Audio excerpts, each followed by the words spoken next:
बंधु हो, वह श्रेष्ठ महामुनि, उनका पुत्र सिद्धार्थ नहीं था। वह अब करुणा के सागर, दया के भंडार, सत्य के स्वामी, लोक गुरु तथागत सम्यक संबुद्ध थे। सर्वप्रथम राजा शुद्धोधन ने उनको अभिवादन किया और बोले,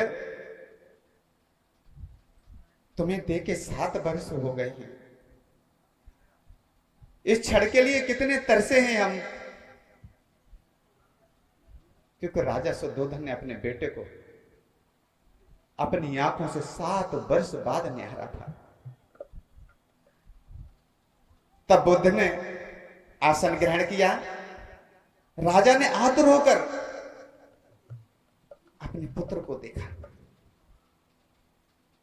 उनकी इच्छा हुई कि नाम लेकर पुकारे, किंतु साहस नहीं हुआ। क्यों नहीं हुआ? उनके व्यक्तित्व, उनके तेज, उनके चीवर को देख करके राजा साहस नहीं जुटा पाए। शुद्धोधन ने अपने मन में बोले,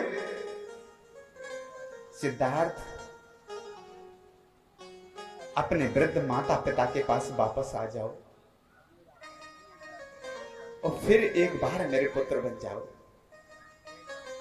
इस प्रकार अपने पुत्र के सामने बैठा पिता अपने दुख में सुखी हो रहा था और अपने सुख में दुखी।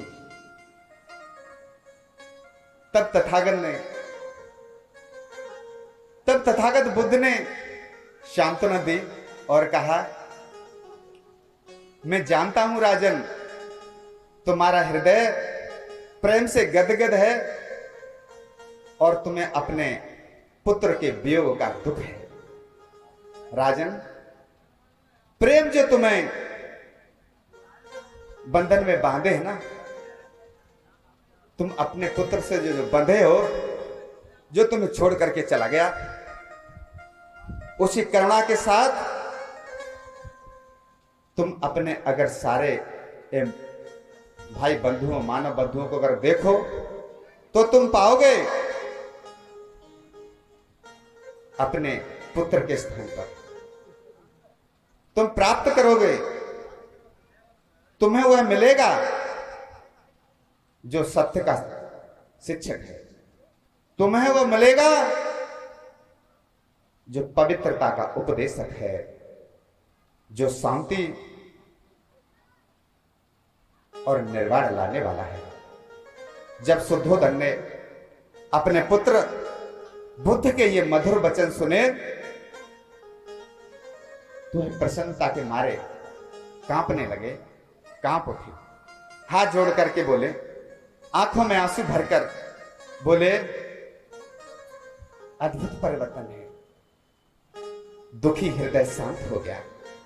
पहले मेरे हृदय पर एक पत्थर पड़ा था, किंतु अब मैं तुम्हारे महान त्याग का फल प्राप्त कर रहा हूं। धम्म पद की खोज कर लेने के बाद तुम धम्मोपदेश दे सकते हो। किसने कहा? राजा शुद्धोधन ने, कि तुम धम्म का उपदेश दे सकते हो। राजा शुद्धोधन और प्रजापति गौतमी उनके ये मधुर वचन सुनकर के, मधुर बाणी सुनकर के अपने घर वापस चले जाते हैं।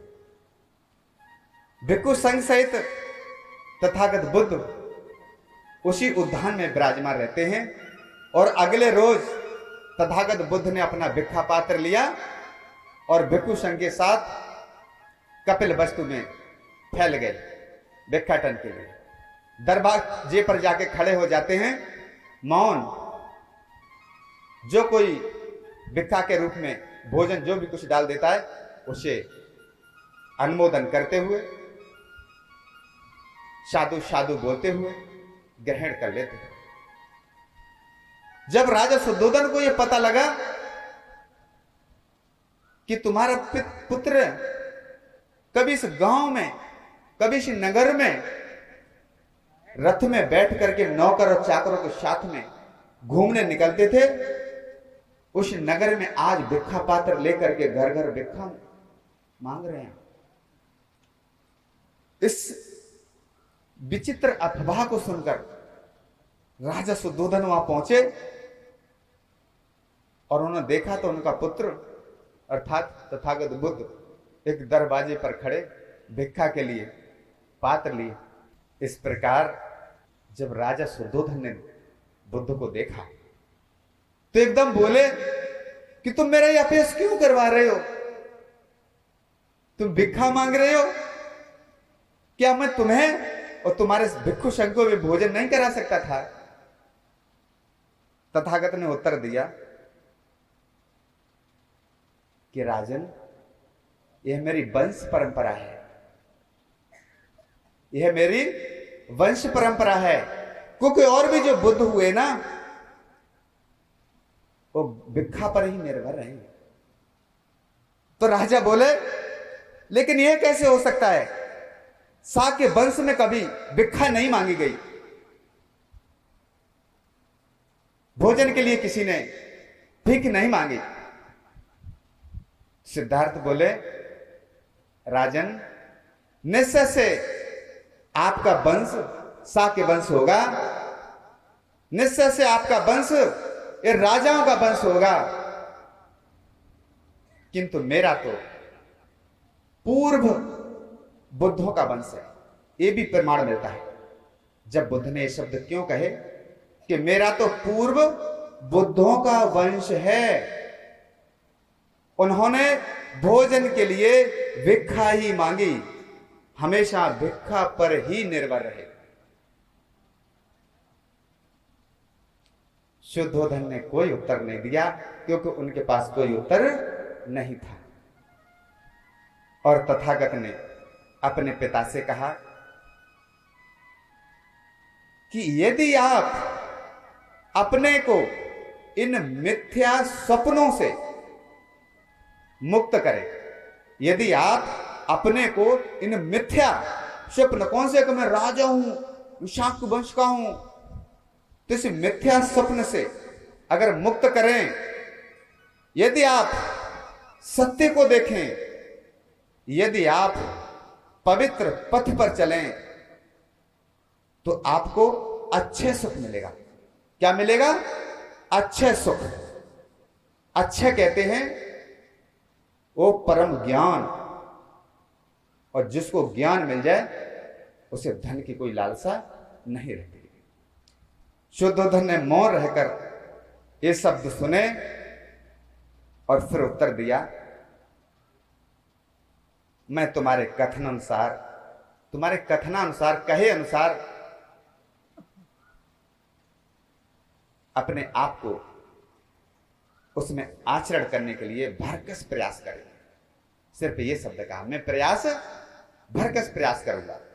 तथागत और उनके शिष्यों को लेकर राजा शुद्धोधन उन्हें अपने महलों में ले जाते हैं, उनका आदर पूर्वक स्वागत करते हैं। लेकिन वहां यशोधरा और उनका पुत्र राहुल नहीं था।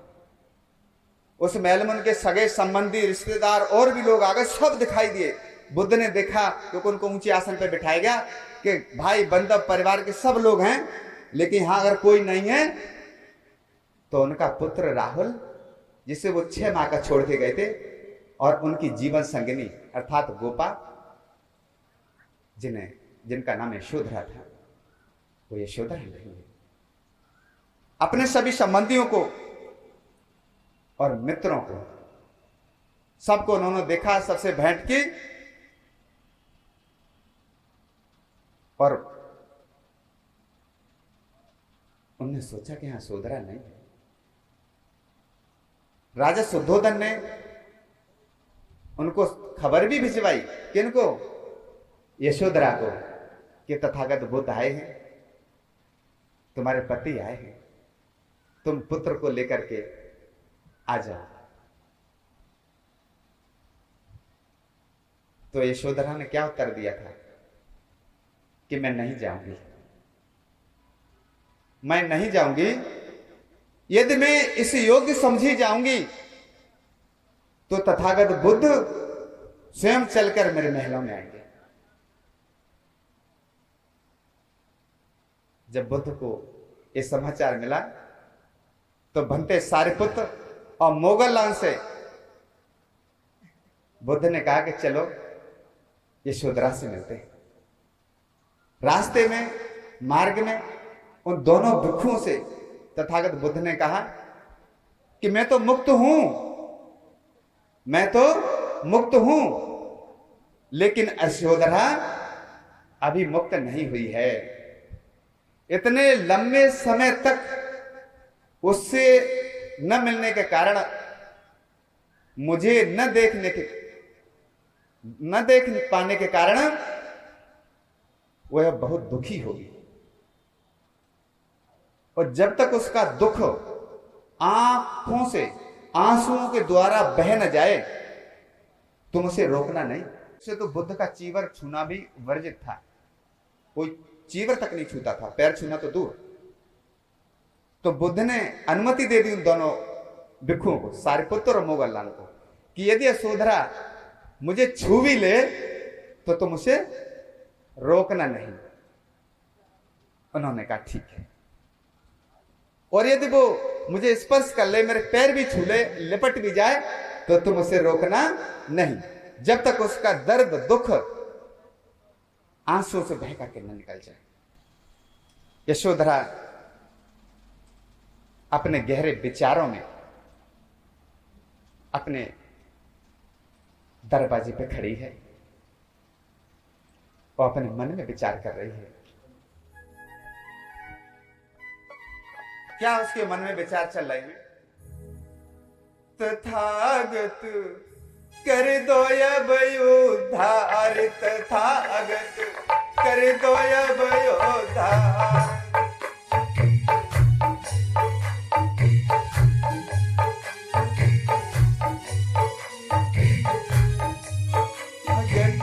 कर दो अब उद्धार, तथागत कर दो अब उद्धार।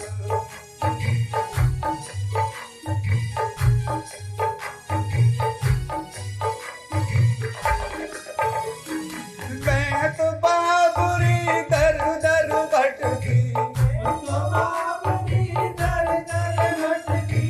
कर दो ना उपकार, तथागत कर दो अब उद्धार, तथागत कर दो अब उद्धार।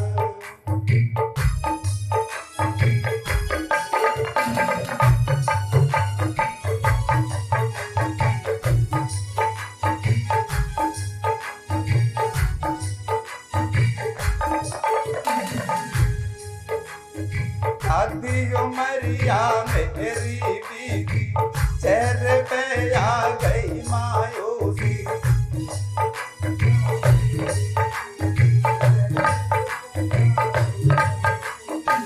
आधी उमरिया मेरी बीती, चेहरे पे आ गई मायूसी।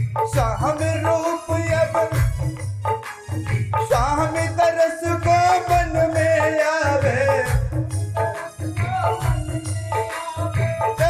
करना इनकार, तथागत कर दो अब उद्धार, तथागत कर दो अब उद्धार।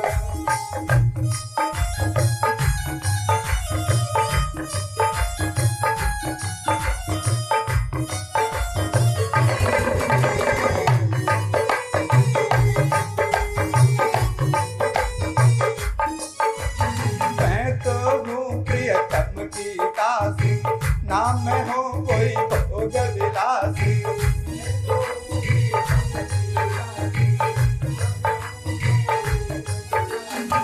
मैं तो हूँ प्रियतम की दासी, नाम में हो कोई भोग विलासी।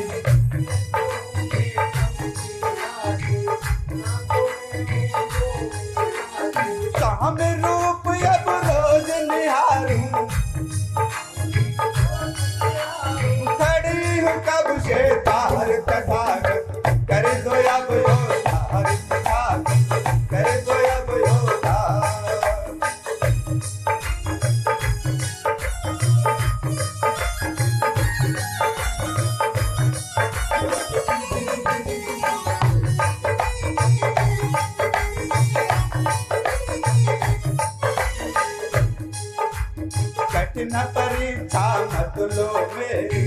सयान में क्यों करो देरी।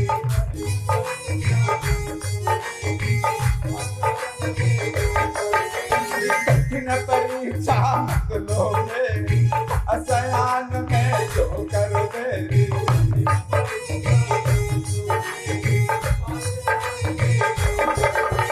बेटा तुम्हारा बड़ा हुआ है, करता है इंतजार तथागत, कर दो अब रोज़गार तथागत, कर दो अब रोज़गार।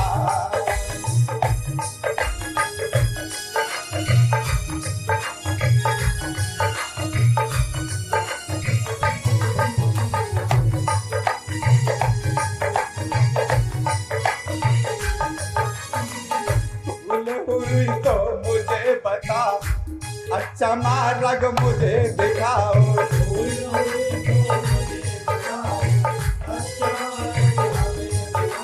तो भूल हुई तो मुझे बता, अच्छा मार्ग मुझे दिखाओ। भूल हुई वो पथ जो खोजा स्वामी तुमने, ये कर दो अब इकरार तथागत, कर दो अब रोज़गार तथागत, कर दो अब रोज़गार तथागत, कर दो अब रोज़गार।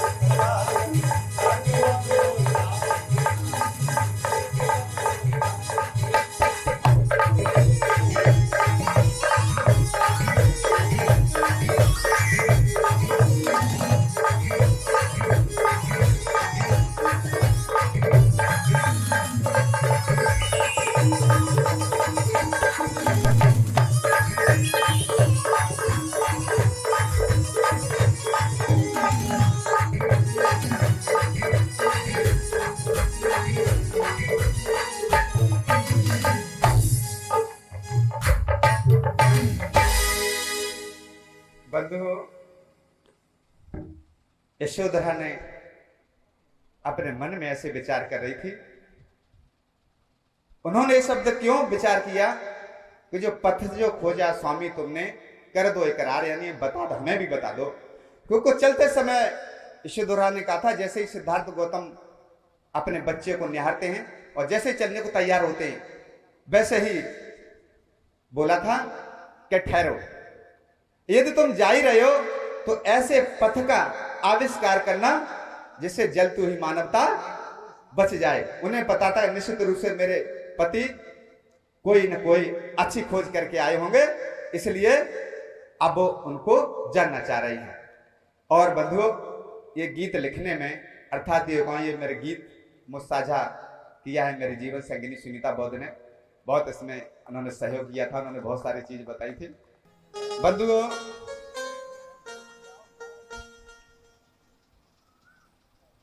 जैसे ही तथागत ने यशोधरा के महलों में प्रवेश किया, यशोधरा एक लबालब भरे पात्र की तरह छलक पड़ी।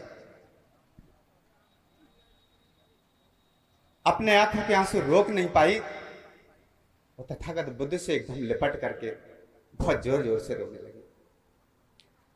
उनके पैर पकड़ लिए और जोर जोर से रोने लगी, क्योंकि 7 वर्ष बाद उसने अपने पति को देखा था। 7 वर्ष के लंबे अंतराल के बाद जब यशोधरा अपने पति को देखे तो उसको कैसे चुप रह सकती है। यशोधरा भूल गई कि जिनके पैर पकड़े बैठी है, जिनसे लिपट गई है, वो अब उसके पति सिद्धार्थ नहीं, वो तो महामानव बुद्ध है, सत्य के महान उपदेष्टा हैं और लोक के गुरु हैं।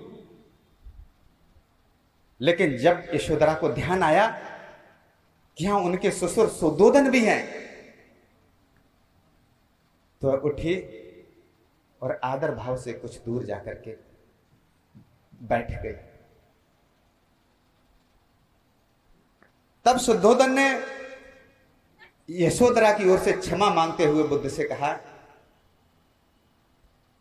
कि इसका व्यवहार इसके गहन स्नेह के कारण उत्पन्न हुआ है। यशोधरा का ये जो व्यवहार है, जो लिपट गई, इसका आपके प्रति जो गहन स्नेह है उसके कारण उत्पन्न हुआ है।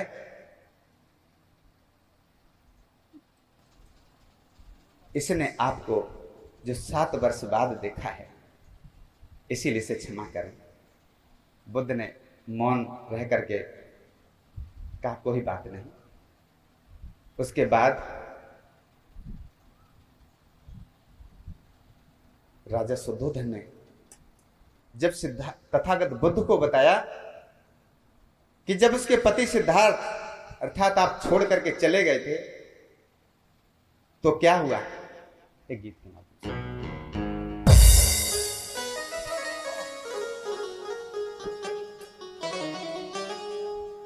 राजा शुद्धोधन ने बुद्ध को बताया कि तथागत बुद्ध, जिस दिन से गए हो तुम गौतम, गोपा ने सोना छोड़ दिया।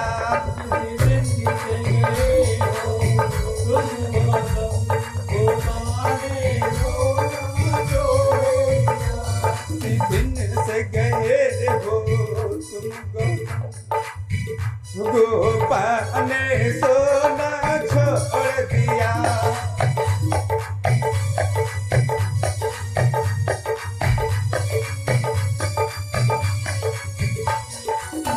अतज दिए महल के रास रंग से चौका बिछौना छोड़ दिया।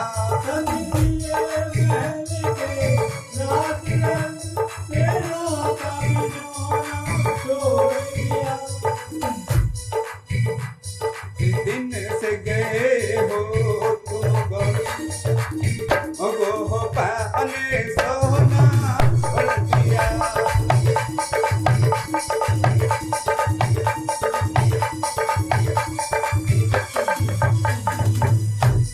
और कहा, रेशमी वस्त्र सब त्याग दिए, तनों पे चीवर डाला है।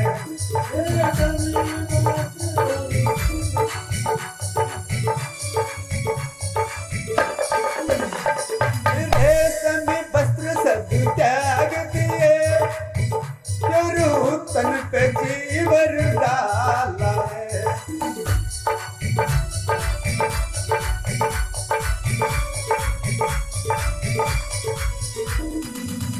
नहीं रखे के सही गोपाने, नहीं रखे के सही गोपाने, सिंगार बनाना छोड़ दिया।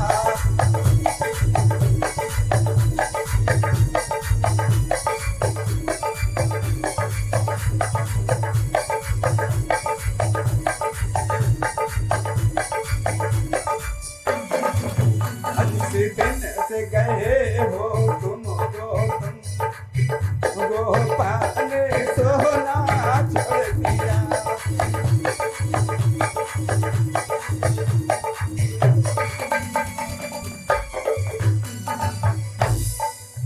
जिस दिन से तुम बैराग लिया, गोपा ने धर्म संभाला है।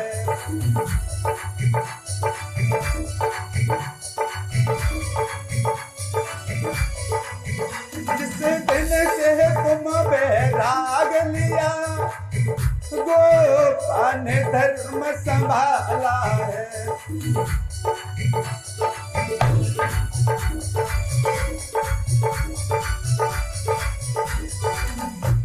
मिट्टी के बर्तन मंगा लिए, मिट्टी के बर्तन मंगा लिए, सुंदर सा भोजन छोड़ दिया।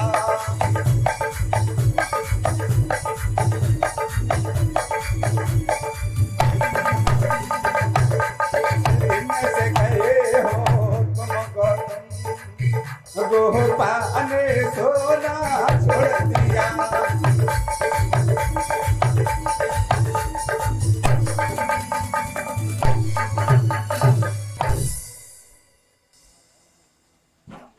बंधुओं,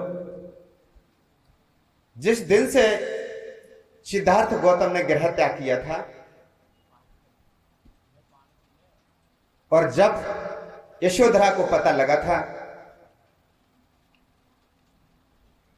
कि सिद्धार्थ ने अपना सिर मुड़वा लिए और कासाय वस्त्र धारण करके कपिल वस्तु के आश्रम से चले गए थे, तो गोपा ने भी अपने सिर का मुंडन करा लिया, अपने बाल खत्म कर दिया और किसी भी तरह का कोई श्रृंगार नहीं और राशि वस्त्र सारे त्याग दिए, गहने, एक कासा कलर की सूती धोती मंगवा के बस सिर्फ उन्होंने उसी को धारण किया और 24 घंटे में सिर्फ एक बार, वो भी रात को,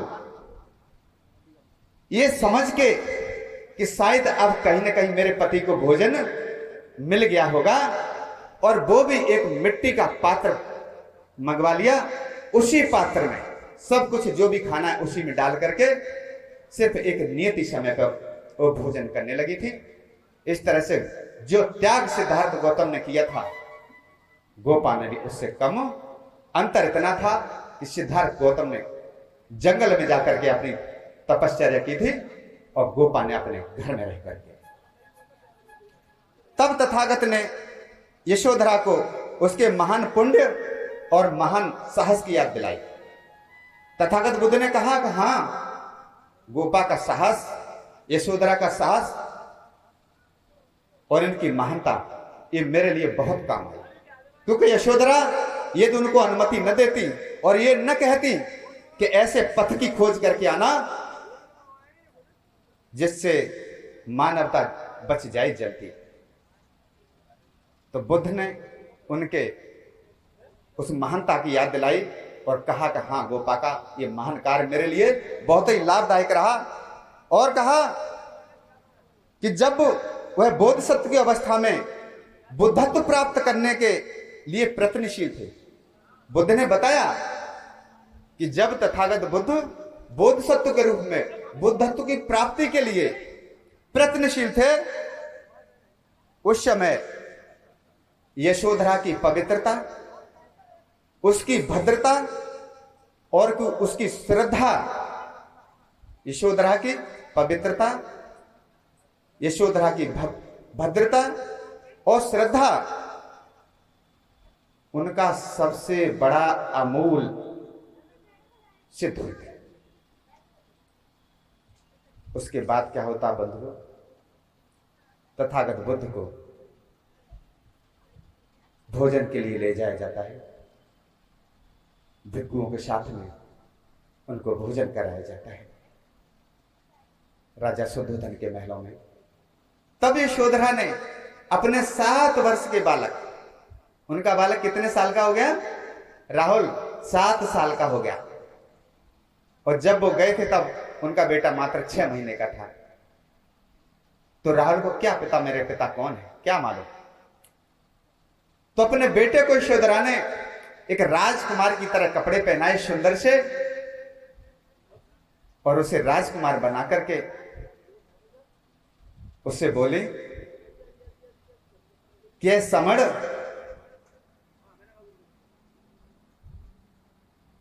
यह समण जिनकी छवि इतनी तेज है, ये तुम्हारे पिता हैं। उनके पास अच्छी निधि है जिसे मैंने अभी तक देखा नहीं। उनके पास जाओ और वह अच्छी निधि मांगो, क्योंकि एक पुत्र को अपने पिता की संपत्ति का उत्तराधिकार प्राप्त होना ही चाहिए। राहुल ने उत्तर दिया, क्या कहा पता? मेरा पिता कौन है? मैं किसी पिता को नहीं जानता। और शुद्धोधन की तरफ इशारा करते हुए बोले, मैं तो सिर्फ इन्हीं को जानता हूं। तो यशोधरा ने कहा, नहीं पुत्र, वो तुम्हारे पिता नहीं है, वो तुम्हारे पिता नहीं है। तुम्हारे पिता वो हैं जो भिक्षु संघ के बीच में बैठे भोजन कर रहे हैं, वही तुम्हारे पिता हैं। जाओ, उनके पास जाओ और वो अच्छे निधि मांगो। जब तथागत ने भोजन कर लिया हाथ धो लिए तो उनका पुत्र राहुल के पास गया, सिद्धार्थ के पास, क्षमा करें, तथागत बुद्ध के पास गया और उनके चेहरे को देखते हुए अत्यंत स्नेह स्वर में बोला। क्या बोला? क्या आप मेरे पिता हैं? आपकी छाया बड़ी सुखकर है। जब उस अपने पुत्र के शब्द सुने तो तथागत मौन रहे, और जब बुद्ध ने भोजन कर लिया, आशीर्वाद दिया, राहुल को आशीर्वाद दिया, अपने महलों से चल दिए। तो तथागत बुद्ध के पीछे पीछे राहुल भी चल दिया और बुद्ध से अपना उत्तराधिकार मांगने लगा, और वो अक्षय निधि भी मांगने लगा जो उसकी मां यशोधरा ने बताई थी। उनका पुत्र क्या बोला जाकर के बुद्ध से? गो पाको राजकुमार आयो लेन निधि गौतम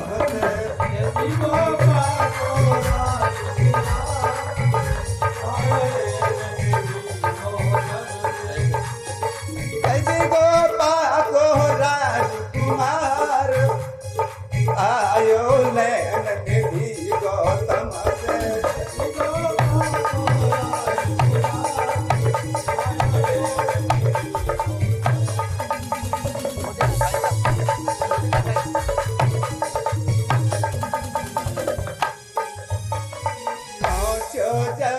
पास गौतम के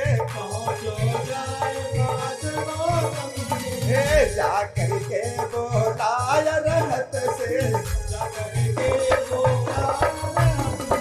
पहुँचो जाए पास गौतम के जाकर के बोलाय रहत से मैं तो मांग पिताजी याद रहत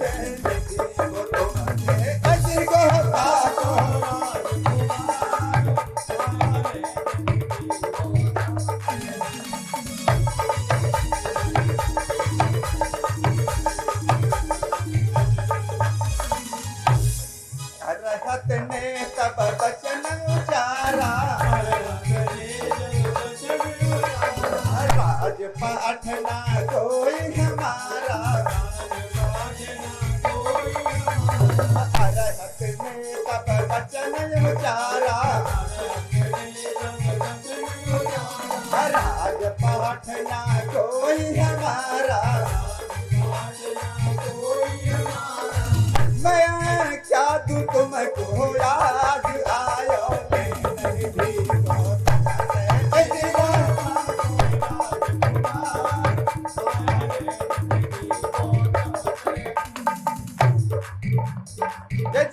पाको राजकुमार आयो लेन निधि गौतम से पाको राजकुमार आयो